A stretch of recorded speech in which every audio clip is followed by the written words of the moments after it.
Well, I'm getting the lowdown on Helsingborg. Obviously, there's a lot of interest back in Scotland for this game. This is a huge game for Celtic. There's so much at stake.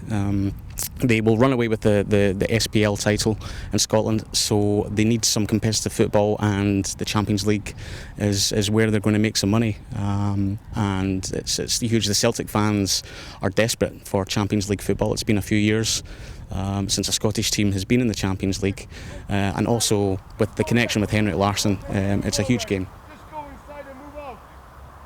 Well, Celtic have played one game in the SPL, and they won that 1-0 against Aberdeen. It was a typical sticky start, but they still won the game. They then went to America and played Real Madrid in Philadelphia, and they lost 2-0, but it wasn't a full strength side. But as I say, it's pre-season. It's more or less pre-season. They've only played one full competitive game. And SPL, sorry. Yeah.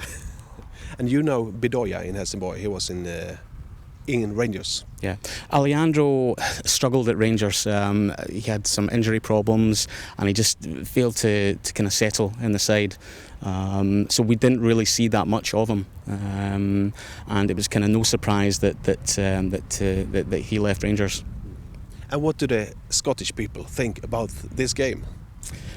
When the draw came out, I think the Celtic fans did think that this was maybe the easiest game of the lot.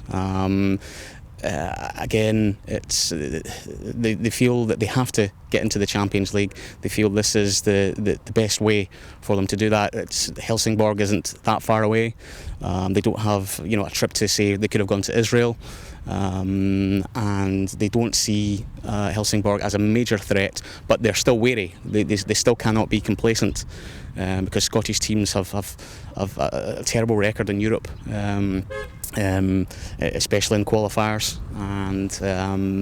But Celtic did show against HJK Helsinki they can go away and win, and I think that has given them a lot of encouragement. The fact that they have gone to Finland and won quite comfortably. And what do you think? I think Celtic do have the firepower. They have a strong midfield, strong strikers, Samaras, Gary Hooper, who can score for fun. And I think the fact that Alfred van Bogason has now gone to Heerenveen is going to be basically the final nail in the coffin for Helsingborg. And Henrik Larsson, it's quite a big name still in Scotland. Well, Henrik is God amongst Celtic fans. You'll never hear a bad word said amongst the Celtic fans about Henrik. He's King Henrik. The fans absolutely love him, and you'll see that when the Celtic fans come to Helsingborg. I'm sure they'll go to the statue and get their pictures taken with him. If they could, they would probably have a statue at Parkhead in Glasgow, if they could. But yeah, I mean, nobody will take away from what Henrik did at Celtic, scoring so many goals, and he's worshipped still to this day.